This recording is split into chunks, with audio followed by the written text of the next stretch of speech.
گزارے کیسے زندگی،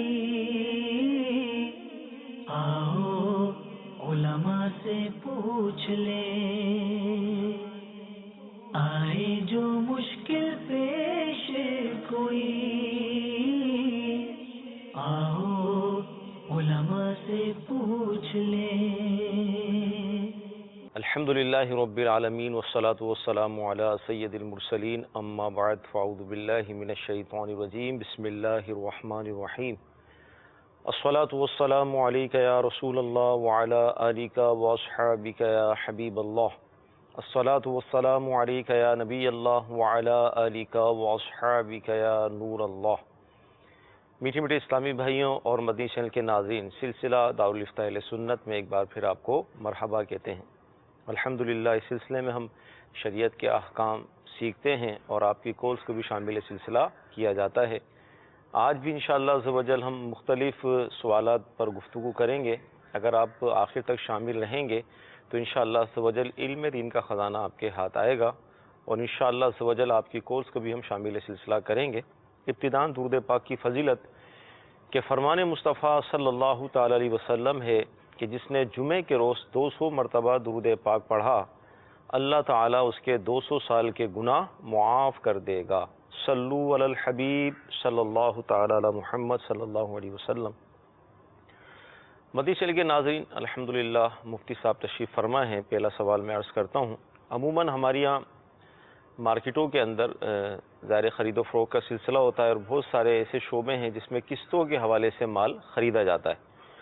تو سوال یہ ہے مفتی صاحب سے کہ اگر کسی شخص نے قسطوں پر کوئی سامان خریدا، ابھی وہ سامان اس کے ہاتھ میں آیا نہیں ہے، تو کیا اس کی وہ قیمت مکمل ادا کر سکتا ہے یا اس میں کمی بیشی ہو سکتی ہے؟ الحمدللہ رب العالمین والصلاة والسلام علی سید الانبیاء والمرسلین، اما بعد فاعوذ باللہ من الشیطان الرجیم، بسم اللہ الرحمن الرحیم۔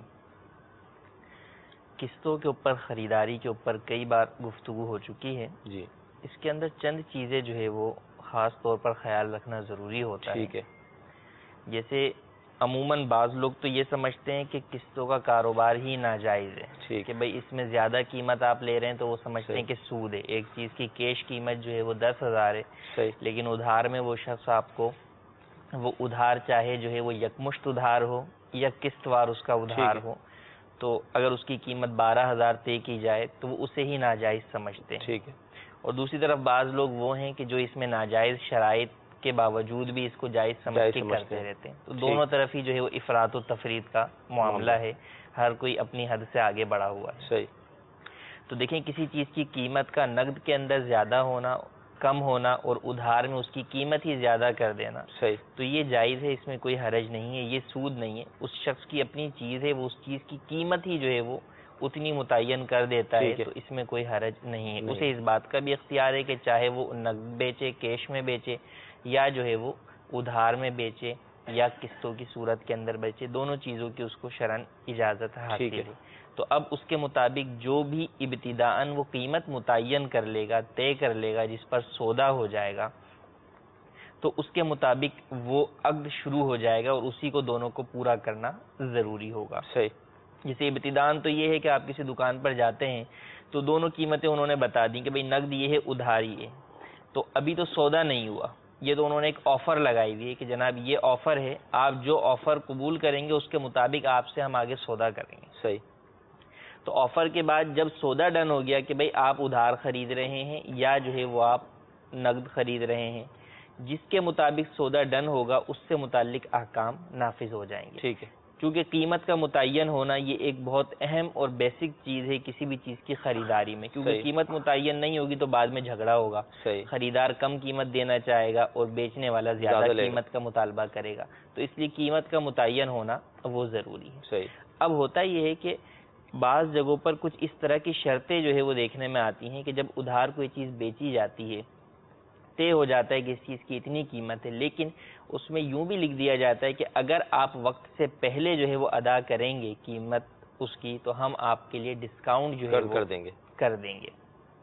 اب وقت سے پہلے ادا کرنے کی صورت میں ڈسکاؤنٹ کی شرط پہلے سے ہی لگا لینا. صحیح. جو آپ سودا کر رہے ہیں، عقد کر رہے ہیں، اس کے اندر ہی جو ہے وہ لگا لینا یہ جائز نہیں ہے، کیونکہ جب ادھار قیمت آپ کی ہو رہی ہے، ادھار سودا طے ہو رہا ہے تو وہ ادھار ہی ہے. اب اس میں یہ نہیں کہ جناب آپ قیمت کو ڈاؤٹ فل کر دیں کہ جناب آپ پہلے دیں گے تو ہم کچھ کم کریں گے. وہ کچھ کیا کم ہوگی پتہ نہیں، کسی کو نہیں پتا.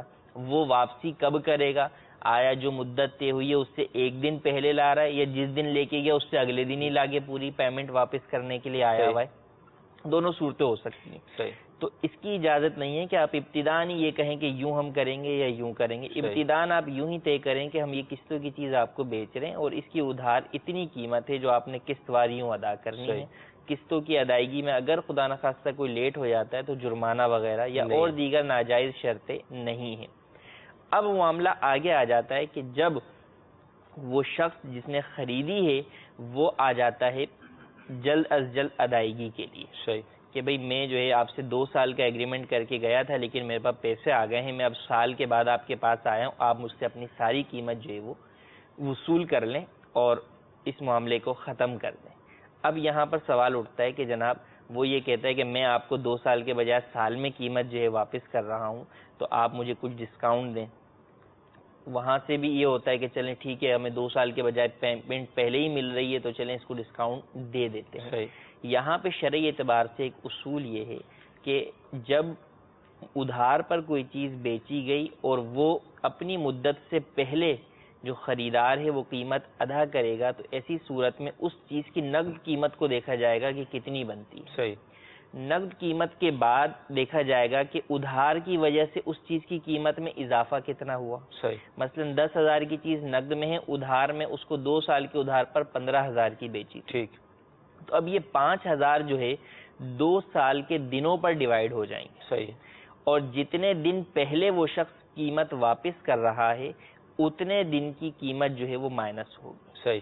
مثلا جو ہے وہ اگر 5,000 روپے جو ہے وہ اضافی لگے تھے ادھار کی وجہ سے اس چیز کی قیمت میں اضافہ ہوا تھا، 1 سال کے بعد یہ شخص جو ہے وہ واپس کرنے آیا ہے تو اب 2,500 روپے ڈسکاؤنٹ دینا یہ ضروری ہے.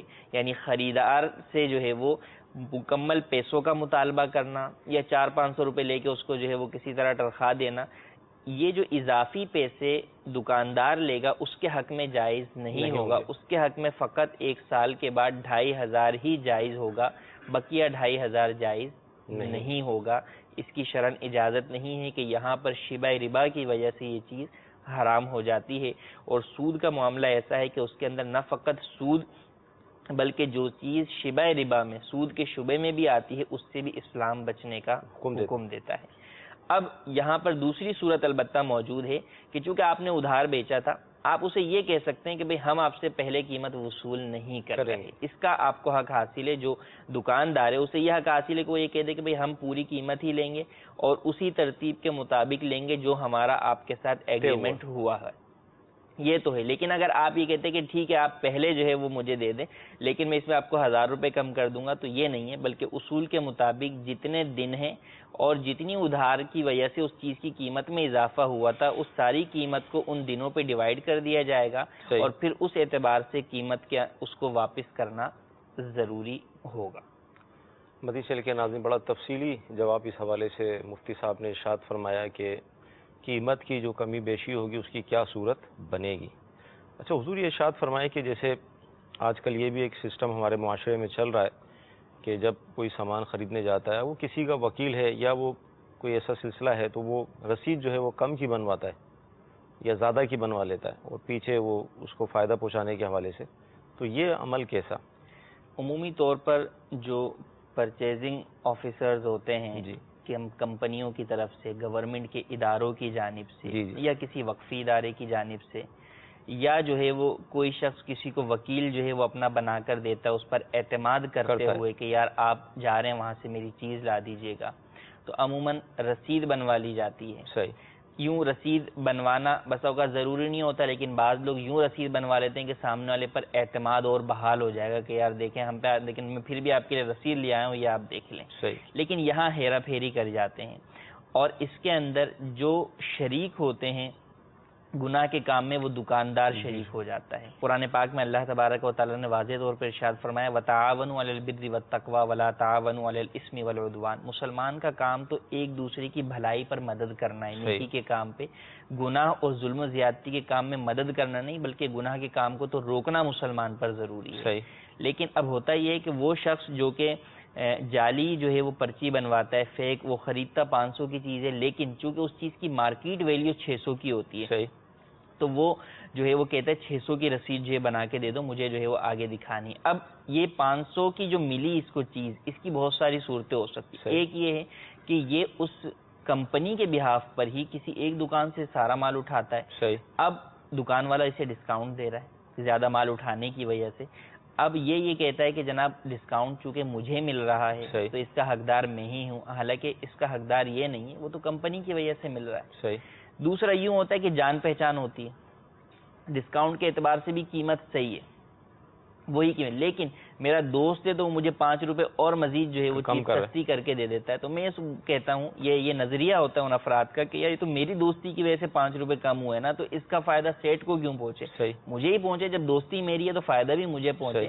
لیکن وہاں یہ بات بھول جاتے ہیں کہ آپ جو ہے وہ ابھی نمائندے ہیں کسی کے، آپ کسی کے وکیل ہیں، آپ خود جو ہے وہ پرچیز نہیں کر رہے اپنی ذات کے لیے، اس شخص کی طرف سے آپ جو ہے وہ وکیل نمائندے بنا کر بھیجے گئے۔ آپ نہ لیں اپنے دوست سے جو ہے وہ پروفٹ نہ لیں، آپ جو ہے وہ نفع نہ لیں، آپ اس چیز میں ڈسکاؤنٹ نہ کروائیں، وہ آپ کی مرضی ہے، لیکن جب آپ ڈسکاؤنٹ کروائیں گے اس چیز کے اوپر تو وہ آپ کو اسی شخص کو دینا ہوگا جس کے لیے آپ خریداری کر رہے ہیں۔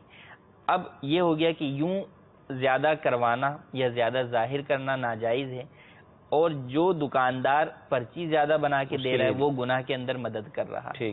یوں ہی بعض جگہوں پر پیٹرول جو ہے وہ ڈلواتے ہیں، تو اب جلد بازی کی وجہ سے بھی اگر آپ جو ہے وہ خالی پرچی دے رہے ہیں سامنے والے کو، اپنے جو ہے وہ بل کا کیش میمو جو ہے وہ خالی کر کے دے رہے ہیں، اسٹیمپ صرف لگا دے رہے ہیں، یار آپ خود ہی جو ہے بھر لینا، میرے پاس ٹائم نہیں ہے، لیکن جب آپ کو پتہ ہے کہ فی زمانہ جو ہے وہ دھوکہ دہی عام ہے، لوگ آپ کے اس بل کو غلط استعمال کریں گے، ناجائز طریقے سے استعمال کریں گے، تو ہرگز ایسا نہ کریں، ان کے جرم میں آپ شریک نہ ہوں، بلکہ مکمل طور پر جو بھی قیمت بنتی ہے وہ اس کے اندر ادا کریں۔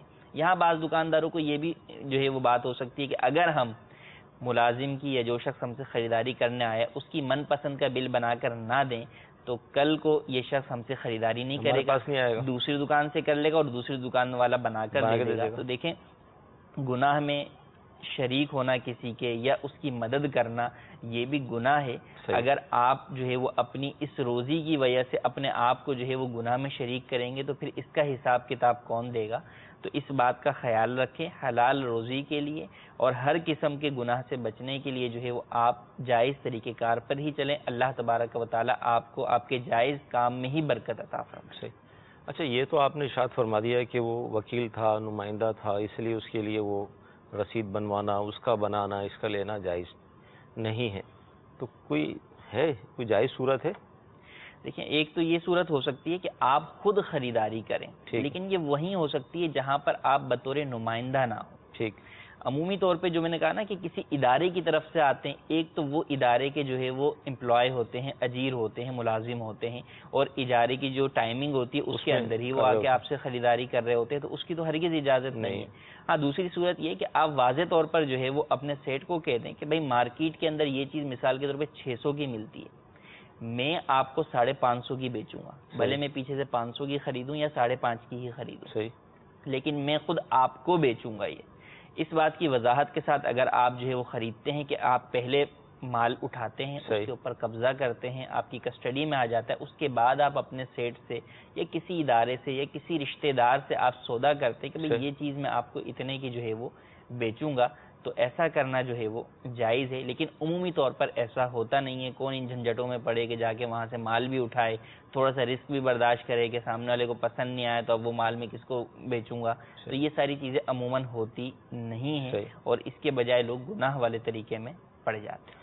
تو مدنی چل کے ناظرین، مفتی صاحب نے یہ حل بھی ارشاد فرما دیا کہ جائز صورتیں بھی ہیں، لیکن ہم ہمت نہیں کرتے بعض اوقات اپنے سیٹ سے بات کرنے کی، یعنی اس کو ہم اس کا مال بھی کھا جاتے ہیں، گناہ میں بھی پڑ جاتے ہیں، حرام مال بھی ہوتا ہے، تو تو اس سے بہتر یہ ہے کہ اپنے اندر ہم اس طرح کی چیز پیدا کریں، صفت پیدا کریں، اس سے دو ٹوک بات کریں کہ اس طرح میں کروں گا اور جو نفع ہوگا میرا ہوگا، تو انشاءاللہ گناہ سے بھی بچ جائیں گے، انشاءاللہ برکت بھی نصیب ہوگی۔ آئیے آپ کی کالز کو بھی ہم شامل کرتے ہیں۔ جی احمد بخش بول رہا ہوں، خیر پٹامے والی بہاولپور سے۔ میرا مفتی صاحب سے یہ سوال ہے کہ ہمارے ہاں تمباکو کی کاشت بہت زیادہ ہوتی ہے، تو کیا یہ شریعت میں جائز ہے یا اس کا خرید و فروخت کرنا یہ بھی جائز ہے کہ نہیں ہے؟ یہ جواب دے دیں انشاءاللہ۔ جی اگلی کال۔ السلام علیکم ورحمۃ اللہ وبرکاتہ۔ وعلیکم السلام ورحمۃ اللہ وبرکاتہ۔ مصطفیٰ عبدالغفور اتاری طرف سے۔ جی میرا دارالفتہ اہل سنت میں یہ سوال ہے، جو میری بیوی کی بہن ہے سالی، کیا وہ میرے لیے محرم ہے یا نا محرم ہے؟ براہ کرم جواب ارشاد فرما دیجیے انشاءاللہ۔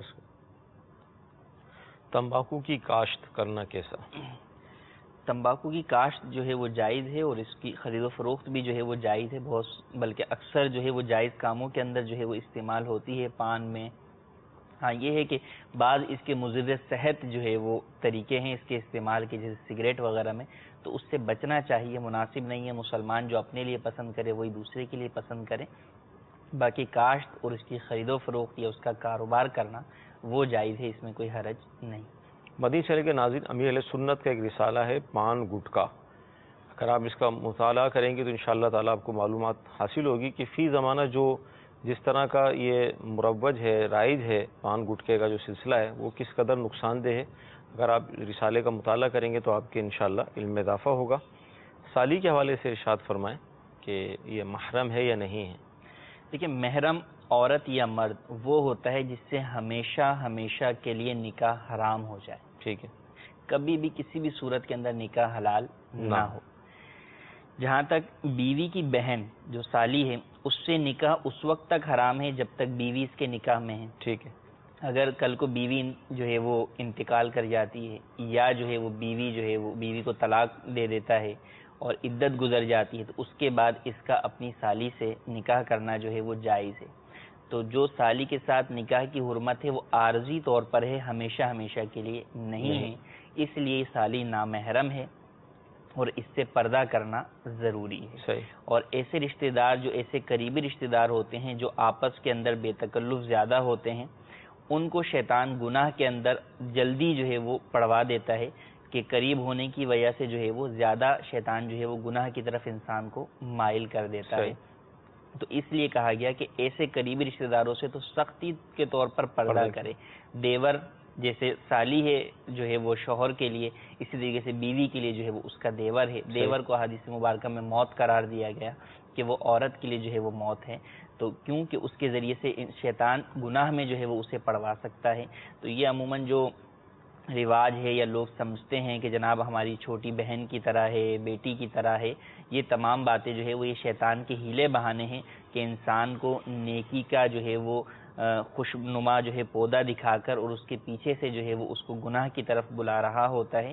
تو جو شریعت کے احکام ہے، چونکہ اللہ تبارک و تعالی سب سے زیادہ جانتا ہے اور ہمارے حق میں کیا بہتر ہے وہ سب جانتا ہے، تو اس نے جو احکام اور اس کے حبیب علیہ الصلوۃ والسلام نے بیان کر دیے ہیں وہ زیادہ صحیح ہیں بنسبت ہماری عقلوں کے، کہ ہم سوچیں کہ نہیں جناب ہمارے تو ایسی کوئی نیت نہیں ہے۔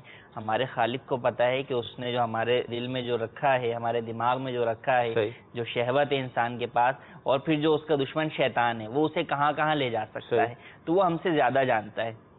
جس طرح ہم اپنے بچوں کے بارے میں جو ہے وہ زیادہ جانتے ہیں کہ کون سا راستہ ان کے لیے بہتر ہے، باہر نکلنا ان کے لیے، حالانکہ بچے سمجھ رہے ہوتے ہیں کہ جو ہے وہ ایسا نہیں ہے، ہم تو جو ہے وہ کھیل لیں گے، کوئی مسئلہ نہیں ہے، اس میں ہمیں چوٹ نہیں لگے گی، لیکن ہم جان رہے ہوتے ہیں۔ تو جب ہم ایک چھوٹی سی چیز اپنے بچوں کے بارے میں ہم زیادہ جانتے ہیں تو اس سے اندازہ کریں کہ رب العالمین ہمارے بارے میں جو ہے وہ کیا کچھ جانتے ہیں، کیونکہ وہی ہمارا خالق و مالک ہے۔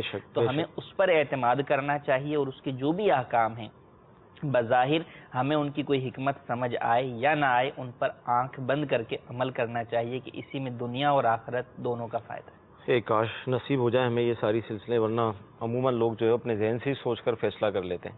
اچھا حضور، جس طرح یہ کال آئی تھی بیوی کے حوالے سے، اچھا فی زمانہ منگنی کا بھی ایک رواج ہے ہمارے یہاں۔ اولاً تو یہ ارشاد فرمائیں کہ منگنی جب ہوتی ہے تو پھر ہونے والا یہ مستقبل کا ایک جوڑا ہے، ظاہر ابھی تو نکاح ہوا نہیں ہے، تو ان کا ساتھ بیٹھنا، پھر فوٹو کھنچوانا، مووی بنوانا، یہ کیسا ہے؟ تو یہ ارشاد فرمائیں۔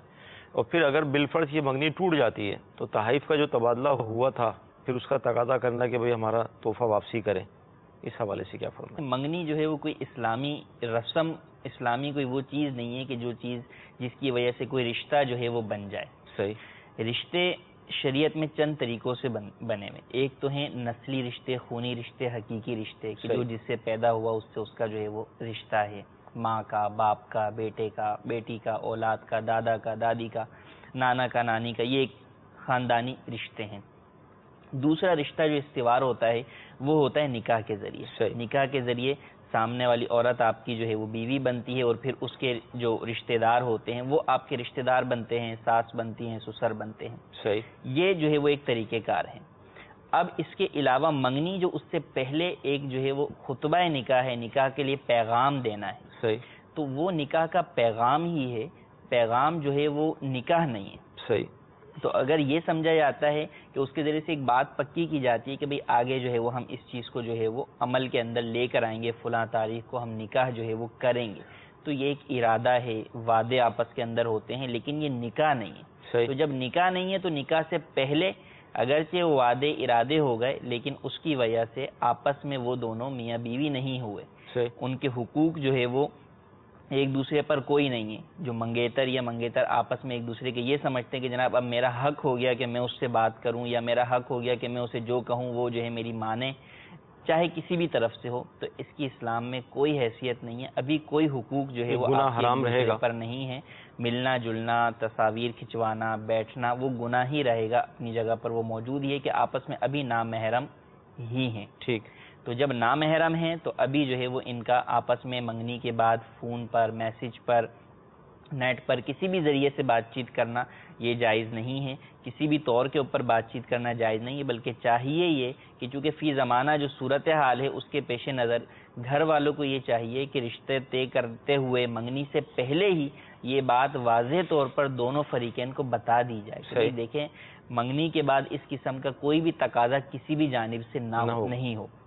ورنہ جو ہے وہ ہوتا یہ ہے کہ بعض گھرانوں کے بارے میں نے سنا کہ اس وجہ سے جو ہے وہ منگنی توڑ دی گئی کہ جناب لڑکے کی طرف سے مطالبہ تھا کہ لڑکی بات کرے، لڑکی باپردہ تھی، اس نے منع کر دیا تو منگنی جو ہے وہ توڑ دی گئی. اب کتنا خرچہ ہوا ہوگا اور کتنی ان کو تکلیف ہوگی، لیکن صرف کسی ایک وجہ سے کہ وہ شریعت کے حکم پر عمل کر رہی تھی اور سامنے والے ناجائز چیز کی طرف بلا رہے تھے، اس کے باوجود جو ہے وہ غلط چیز کا مطالبہ تھا. حالانکہ ایک مسلمان کے لیے سب سے پہلے اس کے اللہ اور اس کے رسول کا حکم جو ہے وہ سب سے پہلے جس پر عمل کرنا ضروری ہے. تو الغرض ان کا جو ہے وہ آپس میں رابطہ رکھنا کسی بھی طور پر ہرگز جائز نہیں ہے. والدین پر لازم ہے، اگر ان کے اولاد کے حوالے سے ان پر لازم ہے کہ ان دونوں کو ایک دوسرے سے ہر طریقے سے دور رکھیں. ٹھیک. اور اگر اس بات کا آپ کو اندیشہ ہے کہ جو ہے وہ یہ اس چیز میں پڑیں گے تو پھر یہی کہ آپ جلد از جلد ان کا نکاح کر دیں تاکہ گناہ کے اندر مبتلا نہ ہو. دوسرا سوال کہ جو تحائف کا جو ہے وہ تبادلہ ہوتا ہے، بہت سارا تحائف کا لین دین ہو گیا، اب کسی وجہ سے خدا نخواستہ منگنی ٹوٹ گئی تو اب جو ہے وہ مطالبہ ہوتا ہے کہ جناب سونے کی چیزیں بھی دی ہوئی ہیں، دیگر چیزیں بھی دی ہوئی ہیں، ان کا بھی ہوتا ہے. پھر یہ بھی ہوتا ہے کہ مٹھائی کے ٹوکرے بھی آئے تھے تو وہ بھی واپس ہوں، اس کے بھی پیسے ہوں. تو جناب ہم نے دعوت کی تھی، اس دعوت میں اتنا اہتمام ہوا تھا تو چونکہ غلطی آپ کی لہٰذا اس دعوت کے بھی پیسے دیں. تو ان چیزوں کا حکم یہ ہے کہ دیکھیں جو چیزیں تو کھا لی گئیں، دعوت ہو گئی، میزبانی ہو گئی، مٹھائیاں ہو گئیں، کھا کے ختم ہو گئیں، ان چیزوں کی کوئی واپسی نہیں ہے. ہاں جو سامان ہے اور وہ سامان موجود ہے ابھی بھی اسی حالت میں جس حالت میں دیا گیا تھا، انگوٹھی دی گئی تھی یا اور کوئی چیزیں دی گئی تھی، تو ان میں حکم یہ ہے کہ مطالبہ کرنا.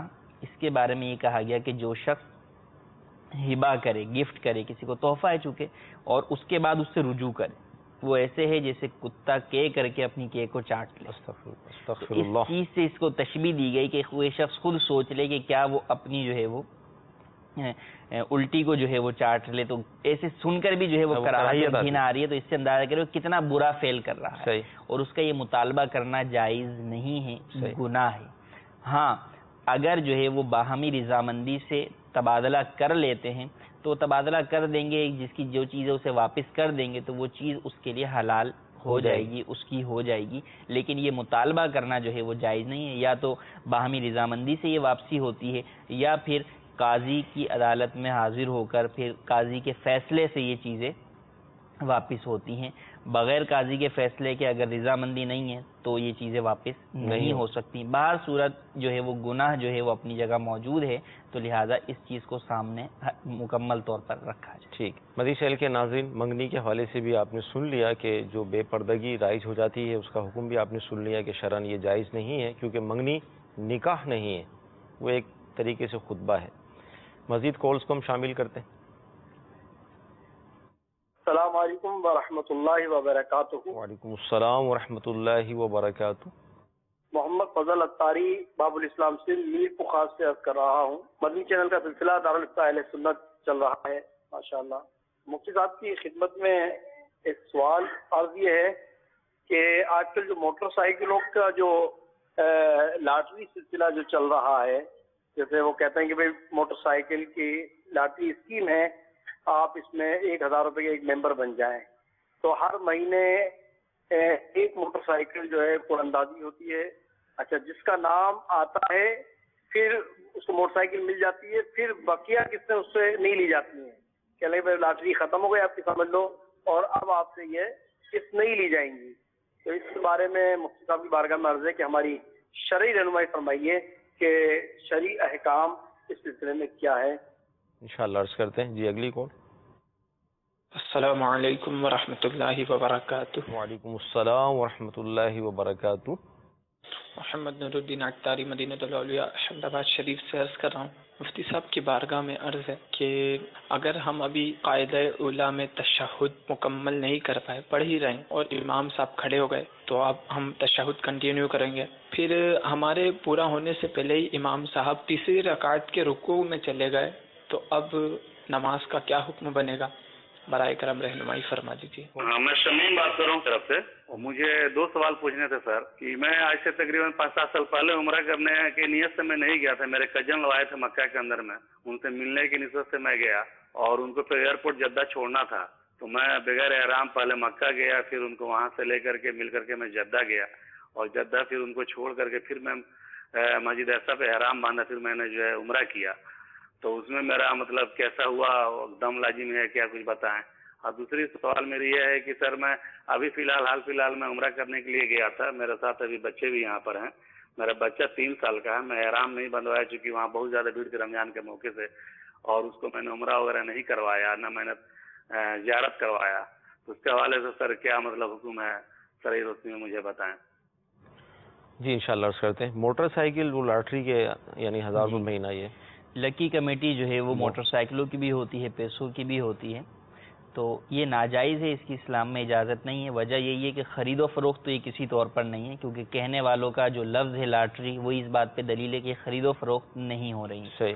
اور اس لیے بھی کہ خرید و فروخت کے اندر آپ کو چیز کی قیمت کا تعین ہونا ضروری ہے کہ کتنے کی چیز ہے. یا نہیں پتہ، کسی کی 1000 میں پڑے گی تو کسی کو 2000 میں، کسی کو 25000 میں. اور قرض کی حیثیت ہے بظاہر اس کی کہ جو رقم یہ دے رہے ہیں یہ قرض کے طور پر دے رہے ہیں، کہ بعد میں جو ہے وہ ان کو اس کی جگہ پر بائک جو ہے وہ دی جائے گی قرضے کی صورت کے اندر. یہ بھی آپشن ہوتا ہے کہ آپ چاہے پیسے اس کی جگہ پر لے لیں، تو جس کا نام نکلتا ہے اسے جو ہے وہ بائک مل جاتی ہے. تو یوں وہ قرض کے اوپر نفع اٹھا رہے ہیں کہ 1000 روپے دے کر چیز اس کے بدلے میں حاصل کر رہے ہیں 45,000 والی، 40,000 والی، کوئی 2000 کے بدلے میں 40,000 والی حاصل کر رہا ہے. تو یہ جو ہے وہ سود ہے، حرام ہے، اس کی اسلام میں ہرگز اجازت نہیں. ٹھیک ہے. قاعدہ اولیٰ کے اندر تشہد مکمل کرنے میں امام صاحب اٹھ بھی گئے، رکوع میں بھی چلے گئے، اب یہ کیا کریں؟ امام صاحب اگرچہ اٹھ گئے تو یہ جو ہے وہ تشہد اپنا مکمل کریں. امام اگر رکوع میں چلے گئے، جب بھی تشہد مکمل کر کے کھڑے ہوں اور پھر اس کے بعد امام کے ساتھ رکوع کے اندر شامل ہوں. اگر امام رکوع سے آگے سجدے میں چلے گئے تو یہ رکوع کریں اپنا، پھر اس کے بعد کھڑے ہوں اور پھر امام کے ساتھ سجدے میں شامل ہو جائیں. اصل میں شبہ یہ ہوتا ہے کہ امام کے ساتھ رکوع نہیں ملا، یعنی امام بھی رکوع میں تھا اور ہم بھی تھے، یہ نہیں ہوا جی، تو نماز کیسے ہوگی؟ چونکہ پہلے جو ان کے اوپر جو ہے وہ واجب چل رہا ہے تو واجب کی اقتدا جو ہے وہ کریں گے، اس کے بعد امام کو فالو کرتے ہوئے دیگر ارکان ادا کرتے ہوئے یہ شامل ہو جائیں گے. صحیح. عمرے کے حوالے سے 2 سوال تھے کہ ان کے دوست وغیرہ آئے تھے، جی، تو یہ مکے میں ایسے داخل ہو گئے. ایک تو یہ اس حوالے سے مدینہ منورہ سے جو ہے وہ جیسے ان کا تھا، تو اگر مدینہ منورہ سے جو ہے وہ مکے گئے بغیر احرام کے، تو بغیر احرام سے جو ہے وہ میقات سے بغیر احرام کے گزرنا جائز نہیں ہے. ٹھیک. اب کافی پرانا واقعہ ہے، انہوں نے جو ہے وہ اس پہ عمل بھی نہیں کیا، عمرہ بھی نہیں کیا، تو اب ان پر لازم ہے کہ یہ اپنے اس عمرے کی قضا کریں. صحیح. دوبارہ احرام باندھ کر جائیں گے, اس عمرے کی قضا بھی کریں گے, اور ان پر جو وہ عمرہ انہوں نے جو نہیں کیا تھا اس کا جو ہے وہ دم بھی لازم ہوگا. جو میقات سے بغیر احرام کے گزرے تھے تو دم بھی ادا کریں گے, اور اپنا جو ہے وہ اس عمرہ جو ان کے اوپر لازم تھا اس عمرے کو بھی ادا کریں گے. ٹھیک ہے. بچے کو یہ لے گئے تھے اپنے ساتھ؟ ہاں, بچہ نابالغ ہے تو اگر اس کو احرام نہیں بندھوایا تو ایسی صورت میں کوئی دم وغیرہ لازم نہیں. ٹھیک ہے. تو مدنی چینل کے ناظرین, دارالفتہ اہل سنت کا سلسلہ آپ الحمدللہ دیکھ رہے ہیں, مدنی پھول آپ کو مل رہے ہیں. اللہ تعالی ہمیں توفیق دے کہ ہم یہ ساری باتیں سن کر جو حلال اور حرام کے حوالے سے بیان کیے جا رہا ہے اس پر ہم عمل کریں. حضور یہ ارشاد فرمائیں کہ حادثات ہوتے ہیں ہمارے معاشرے کے اندر, ایکسیڈنٹ ہوتے ہیں, کسی کی ٹانگ کٹ گئی, کسی کے ہاتھ کٹ گئے, تو بظاہر وہ بیکار ہو جاتا ہے, آدمی چرپائی پر آ گیا, بیڈ پر آ گیا, تو اب اس کے ساتھ کیا کیا جائے؟ دیکھیں, وہ شخص جو بھی انسان تو ہے, صحیح, جس حال کے اندر بھی ہے, تو اس کا تو جو ہے وہ اس کی تیمارداری کی جائے گی, خبر گیری رکھی جائے گی. ہاں, یہ ایک چیز ہے کہ اب جو اس کا عضو, اگر یہ سوال ہے آپ کا, عضو جو اس کا کٹ گیا وہ ہاتھ میں آ گیا, اب اس کا کیا کریں کہ اب وہ مثال ڈاکٹر نے کہہ دیا وہ جسم کے ساتھ نہیں لگ سکتا. صحیح. تو انسان کے جسم سے جدا ہونے والا جو بھی عضو ہے اس کو دفن کیا جائے گا. صحیح. اسے کسی بھی جگہ پھینکنے کی یوں اجازت نہیں ہے, کیونکہ انسانی جان کا وہ حصہ تھا تو وہ قابل احترام ہے. اس کو جو ہے وہ کسی بھی جگہ پر دفن کر دیں گے اسے. یہ اسی لیے حکم ہے کہ ناخن یا بال وغیرہ بھی جب تراشے جائیں تو ان کا حکم بھی یہ ہے کہ یہ ان کو دفنا دیا جائے کسی جگہ پر. تو اسے کسی بھی جگہ پھینکنے کی یا جو ہے وہ کسی کو اس کے اوپر تجربات کرنے کی اجازت ہرگز نہیں دی جائے گی, بلکہ اسے جو ہے وہ احترام کے ساتھ دفن کر دیں.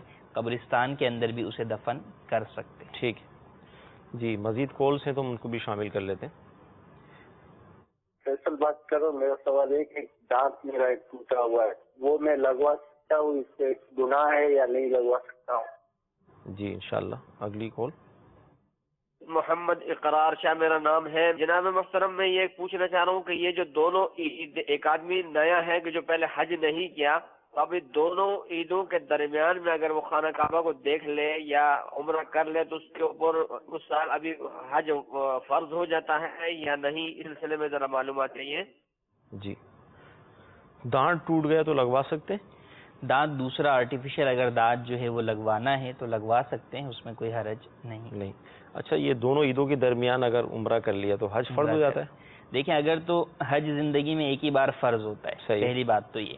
تو اگر تو جو ہے وہ اس شخص نے حج فرض کر لیا ہے, پہلے ادا کر چکا ہے, تو اب شوال کے بعد اگر اس نے جو ہے وہ عمرہ کر لیا یا اس نے شوال کا چاند ہی مکۃ المکرمہ میں دیکھا تو اس کے اوپر حج فرض نہیں ہوگا, کیونکہ حج فرض ایک ہی بار ہوتا ہے, وہ ادا کر چکا ہے. لیکن اگر اس کے اوپر حج فرض جو ہے وہ اس نے ادا نہیں کیا, اب تک حج فرض نہیں کیا, اور اب یہ شوال کا چاند دیکھ لیتا ہے, مکۃ المکرمہ کے اندر عمرے پر گیا ہوا ہے, یا اس دوران جو ہے وہ عمرہ کرنے کے لیے وہاں چلا جاتا ہے درمیان میں, تو اب دو صورتیں ہیں, ایک صورت میں حج فرض ہوگا اور دوسری صورت میں حج فرض نہیں ہوگا. ٹھیک ہے. پہلی صورت جس میں حج فرض ہوگا وہ یہ ہے کہ اس کے پاس اتنا ٹائم, جتنا ٹائم حج تک ہے, 1-1.5 مہینہ 2 مہینے کے قریب, وہاں پر رہنے کے اخراجات ہوں کہ وہاں پر یہ رہائش اختیار کر سکے, کھانا پینا جو بھی ضروریات زندگی ہیں, اتنا پیسہ ہو کہ یہ وہاں 2 مہینے رہ سکتا ہے. یہ ایک الگ بحث ہے کہ قانونی اعتبار سے ویزا اتنا اس کے پاس نہ ہو, اس کو وہاں سے نکلنا پڑے, لیکن پیسہ اتنا ہے کہ وہ وہاں پر رہ سکتا ہے. اگر قانون اجازت دے دے تو وہ رہ سکتا ہے وہاں پہ, کھانا پینا برداشت کر سکتا ہے 2 مہینے کا اور رہائش کا, اور اتنے ہی مہینے جو پیچھے اس کے اہل و عیال ہیں جن کا نان نفقہ اس پر لازم ہے, انہیں بھی وہ نان نفقہ ادا کر سکتا ہے. تو اس کے اوپر حج فرض ہو گیا. ٹھیک ہے.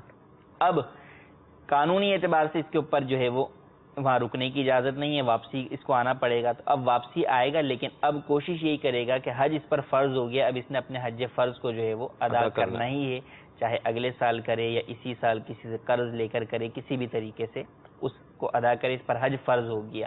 اور اگر استطاعت جو ہے وہ نہ ملی اس کو آئندہ دنوں کے اندر, تو پھر اس کے اوپر حج فرض کی یعنی حج بدل کی وصیت کرنا جو ہے وہ لازم ہوگا, جبکہ بوقت موت جو ہے وہ ایسی صورتحال ہو جائے کہ یہ حج فرض نہ کر سکے. اور دوسری یہ صورت ہے کہ اس کے پاس وہاں اتنا پیسہ ہی نہیں ہے کہ 2 مہینے وہاں پر رہے اور اس دوران کے اخراجات برداشت کر سکے. تو اس صورت کے اندر اس کے اوپر حج فرض نہیں ہوگا.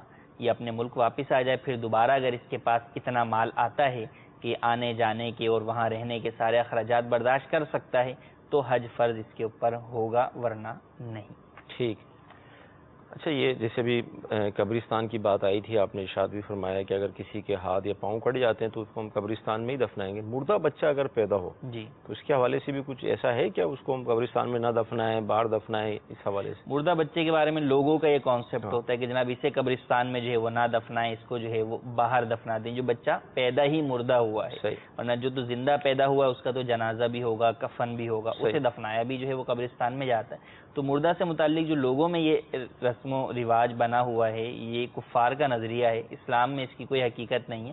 مردہ بچہ جو پیدا ہوا ہے اسے بھی جو ہے وہ وہاں پر ہی جو ہے وہ اسے دفن کریں, قبرستان کے اندر دفن کر سکتے. یوں ہی مسکیریج ہو جاتا ہے, حمل ساقط ہو جاتا ہے, اعضاء جو ہے وہ کچھ اگر نکلتے ہیں تو اب انہیں ڈسٹروائے کر دیا جاتا ہے, یا بعض جگہوں کے اوپر جو ہے وہ میڈیکل فیلڈ میں کسی اور مقصد کے لیے ان چیزوں کو استعمال کیا جاتا ہے, تو اس کو استعمال کرنے کی ہرگز اجازت نہیں ہے.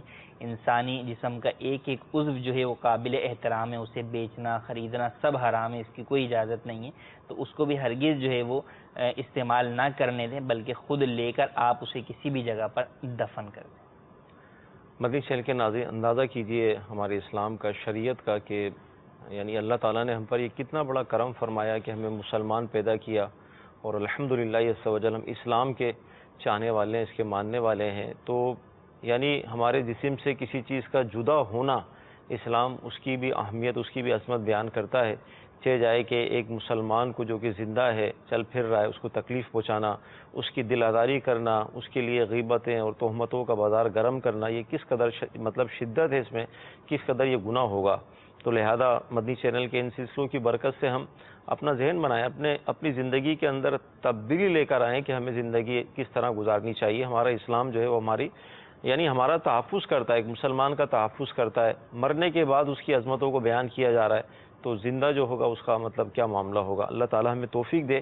ساتھ ہی اس کے لیے ظاہر ہے اب جو باتیں میں عرض کر رہا ہوں, مدنی پھول عرض کر رہا ہوں, اس کے لیے کہ ایک مدنی ماحول ہونا ضروری ہے. اور آپ کے سامنے دعوت اسلامی کا مدنی ماحول ہے کہ جس میں الحمدللہ عز و جل ایک مسلمان کی عزت کا معاملہ, اس کے ساتھ تعظیم کا معاملہ, حسن اخلاق کا معاملہ, یعنی ایک حقیقی مسلمان بنانے کی کوشش کی جاتی ہے. تو دعوت اسلامی کے اجتماعات ہوتے ہیں, اجتماعات میں ہزارہ اسلامی بھائی جمع ہوتے ہیں, اللہ تعالیٰ کا ذکر ہوتا ہے, دعا ہوتی ہے, بیان ہوتا ہے, بہت کچھ ہوتا ہے. انشاءاللہ مدنی ماحول میں آئیں گے, بہت کچھ آپ سیکھیں گے. یہ مدنی چینل, یہ سلسلے دعوت اسلامی ہی کی بہاریں ہیں. تو آپ دعوت اسلامی کے قریب آئیں, انشاءاللہ مزید برکتیں آپ کو ملیں گی. مزید کالز کو ہم شامل کرتے ہیں. جی, میں جاننا چاہوں گا کہ جو پرائز بانڈ ہے اس کا رکھنا اور اس کے اوپر جو انعام ملتا ہے, کیا وہ انعام جو ہے وہ جائز ہے؟